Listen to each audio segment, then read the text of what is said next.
কতদিন পর যেন আমি সোনুপুরি গল্প শোনাতে এলাম বলে মনে হচ্ছে। আসলে কিন্তু আমি দুদিন আসিনি, শনিবার আর রবিবার। ব্যাপারটা কি বলতো, ওই সপ্তাহে 7 দিনই যদি একই কাজকর্ম করতে হয় তাহলে কিন্তু বিরক্তি এসে যায় জীবনে একটা। তো মনে হয় যেন একঘেয়ে জীবন হয়ে গেছে, থোর বড়ি খাড়া, খাড়া বড়ি থোর। এটা একটা বিরক্তিকর লাগে আমার কাছে। তো সেই কারণেই রোজই গল্প কেন শোনাতে যাব, 2 দিন অন্তত মাঝে রেস্ট তো নেব নিশ্চয়ই। ওদিকের ঘরে তো দেখতেই পেলে যে বাঙ্কু দাদা আর নানু দাদা কিন্তু এখনো ঘুম থেকে ওঠেনি, নড়নচড়ন ভাবে তারা ঘুমোচ্ছে। আর এদিকে ডাইনিং স্পেসে অ্যাকোরিয়ামের আলো তো এখনো জ্বলছে, মাম্মাম এই নিভিয়ে দেবে।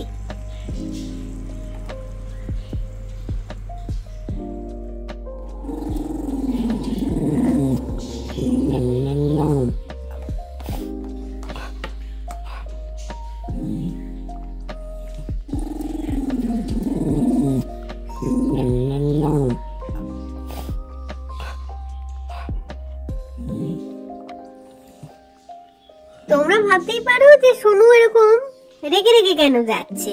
আমিও মাঝে মাঝে ভাবি আজকাল কি রাগটা আমার একটু বেশি হচ্ছে। আসলে হয়তো বয়স হয়েছে তো একটুখানি, সেই জন্যই হতে পারে। দেখো, ঘুম থেকে উঠে যাই তাড়াতাড়ি, কিন্তু তারপরে তো একটুখানি ঝিমোতে থাকি, তাই না? সেই টাইমটাতে এই যে আমাকে বিস্কুটটা মাম্মাম দিয়ে দেয়, এই বিস্কুটটা ছিনিয়ে নেওয়ার জন্য ছোটকু পিকু এরা আমার চারপাশে ঘোরাঘুরি করে। এটাতেই আমার রাগ হয়ে যায় যে কেন রে বাবা, তোদেরও তো বিস্কুট দেয়, তোদেরগুলো তোরা খা না, আমারটা বেকার নিয়ে নিতে আসিস কেন? তো কে শোনে কার কথা? যেই ঝিমোতে যাব দেখো একদম মুখ কুচিয়ে বসে আছে বিস্কুট দুটো নেবে বলে। নিজে তো খারাপ স্বভাব নিয়ে জন্মেছেই, তার সাথে আমার স্বভাবটাও খারাপ করিয়ে দেবে এরকম চিৎকার চেঁচামেচি করিয়ে করিয়ে রোজ। এখন তো মাম্মা এসেছে চা করতে, আমরাও বেডরুম ছেড়ে চলে এসেছি, তাই এদিকে। তো আমার সোফার উপরে বসতে ইচ্ছে করছিল না, সোফার তলায় বসলাম। ছোটকুর অবস্থা দেখো, সেও ঢুকেছে সোফার তলায়। বোবরও অবস্থা একই, কিন্তু আমাকে দেখা দেখি প্রত্যেক কটা মিলে সবাই মেঝের মধ্যে বসে গেল। এই কি রে?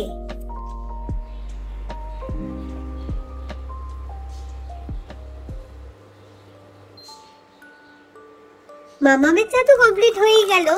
আর ইন্ডাকশনটার কথা কয়েকদিন আগেই বলছিলাম না যে ঠিকঠাক ভাবে পারফর্ম করছে না আর কি। ওই যে সুইচটা আছে না বাড়ানো কমানোর, ওইটাই কেমন যেন আটকে আটকে যাচ্ছে, বাড়ছেই না। তো অনলাইনে নতুন একটা ইন্ডাকশন অর্ডার দিয়ে দিয়েছিল, তো সেটাও চলে এসেছে আর কি। তো এখন সেটাকে ওরা বেরই করেনি প্যাকেটের মধ্যে থেকে, কারণ বলছে যে যতদিন এই পুরোনোটা চলছে একেবারে চলুক, একদম বন্ধ যখন হয়ে যাবে তখন না হয় এটা ইউজ করা শুরু করব। তো আমি বললাম যে এখন যদি ইউজই না করো তাহলে কিনলে কেন, পুরোপুরি ওই পুরোনোটা খারাপ হয়ে যাওয়ার পরেই কিনতে পারতে। তো বলছে না না, এটা সাবধানতা অবলম্বন নাকি, ওটা যদি পুরোপুরি খারাপ হয়ে যায় আর হাতে যদি কিছু একটা না থাকে, সেক্ষেত্রে কিন্তু সেদিনটা রান্না বান্না করা একদম তো মুশকিল হয়ে যাবে। তো যাই হোক, এখন বোধহয় ওই 6:30 মতন বাজে।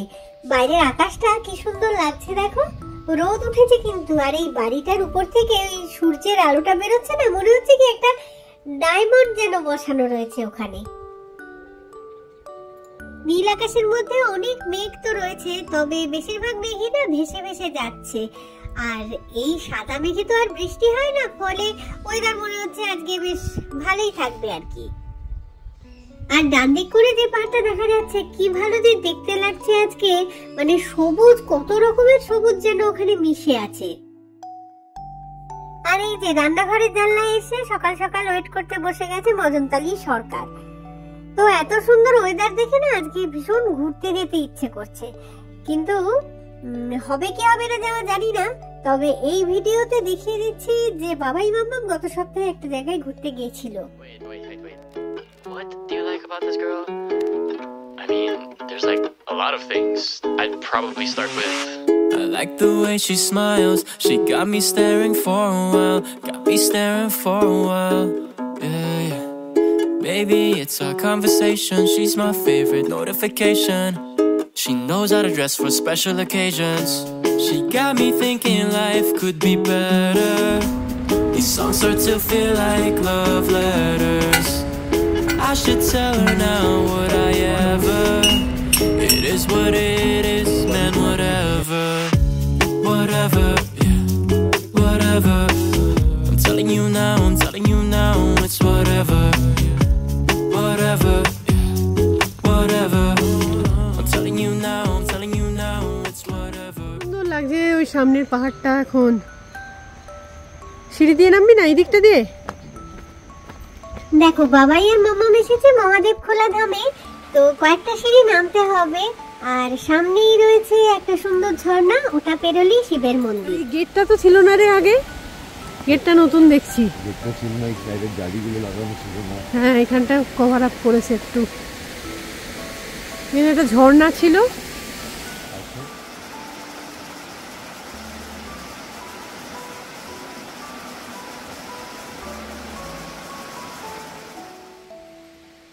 কি সুন্দর দেখতে মন্দিরের গেটটা, দেখো এখানেই ঢুকতে হয় আর কি। তো আজকে তো মন্দির এরিয়াটা খুব খালি খালি রয়েছে। আর ওই যে ঝর্ণাটা দেখলে ওটাতে কিন্তু প্রচুর জল আছে, এখন বর্ষাকাল তো। কিন্তু মাম্মা বলছিল যে ওই যে তারজালি ফারজালি কি সব লাগিয়েছে না, ওইগুলোর জন্য ভিউটা নাকি অনেকটা আটকে গেছে। ওই দেখো বাবাই ঠিক চায়ের দোকানে দাঁড়িয়ে গেছে।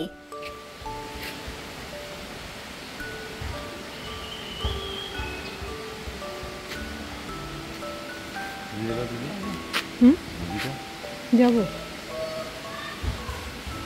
সামনের দিকটা একটা সুন্দর নদী আছে, ওটার নাম হচ্ছে শিল্পী নদী।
মামাম গল্প করছিল যে শ্রাবণ মাসে নাকি শিবের মন্দিরে যেতে হয়, কিন্তু তখন তো সে সময় পায়নি, তাই ভাদ্র মাসেই এলো শিবের মন্দিরে।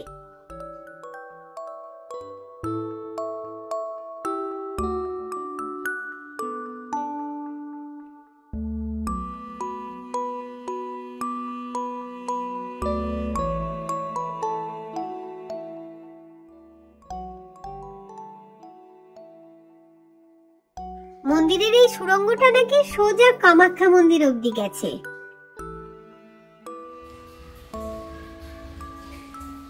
আর এই জায়গাটা দেখো পুরো একটা গুহা মনে হচ্ছে, সত্যি গুহাই তো। গুহার মধ্যে মধ্যে শিব ঠাকুর রয়েছে, তো সেখানেই সবাই পুজো দেয় এসে। মাথা নিচু করে না ঢুকলে কিন্তু উপরের পাথরে মাথা ঢুকে যেতে পারে।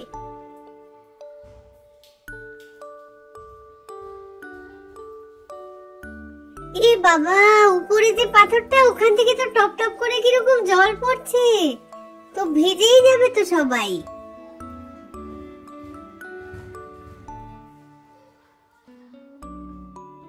ওই দেখো বাবা এখানে এসেও কিন্তু কানে ফোন রয়েছে, বাড়িতেও সারাক্ষণ তার ফোন বাজছে টিং টিং করে, এখন একটা মন্দিরে এসেও ফোন ধরে বসে আছে।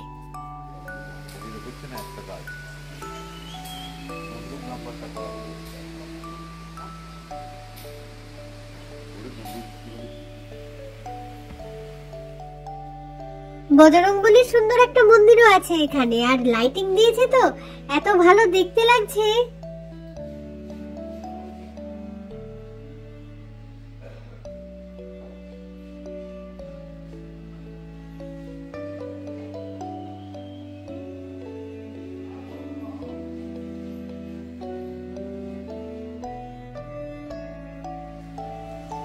এ বাবা, ওটা আবার কে? একদম বোবর মতোই তো দেখতে লাগছে ওকে। তো কোথায় গিয়ে শুয়েছে একবার দেখো, মাথায় বুদ্ধি শুদ্ধি কিরকম। কোথায় শুয়েছিস?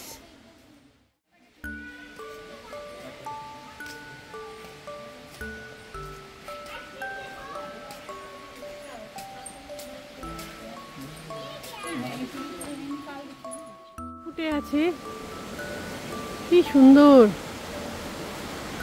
Valley of flowers. পুরো কত প্রজাপতি আর কত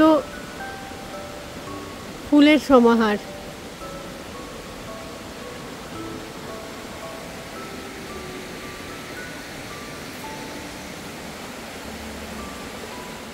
ছোট্ট ছোট্ট সাদা ফুল, পাশে এরকম হলুদ হলুদ ফুল।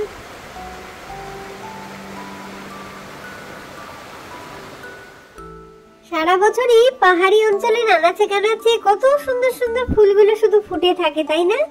মানে কেউ খেয়াল করে, কেউ খেয়াল করে না। দেখার চোখটাই শুধু থাকতে হবে, আর কিছু নয়। খুঁজে নিতে পারলে দেখবে তোমার হাতের কাছেই রয়েছে ভ্যালি অফ ফ্লাওয়ার্স। তার জন্য কষ্ট করে যদি দূরে নাও যেতে পারো, খুব একটা আক্ষেপ থাকার কথা নয়।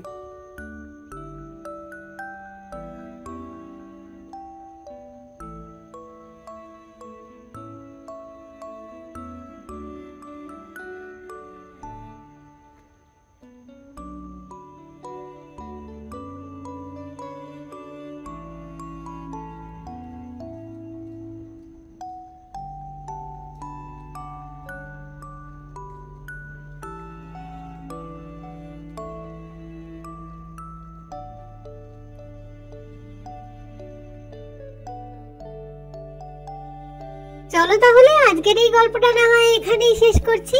খুব তাড়াতাড়ি কিন্তু ফিরে আসবো আবার একটা নতুন গল্প নিয়ে। তো ততক্ষণ সঙ্গে কিন্তু থেকো অবশ্যই আমার।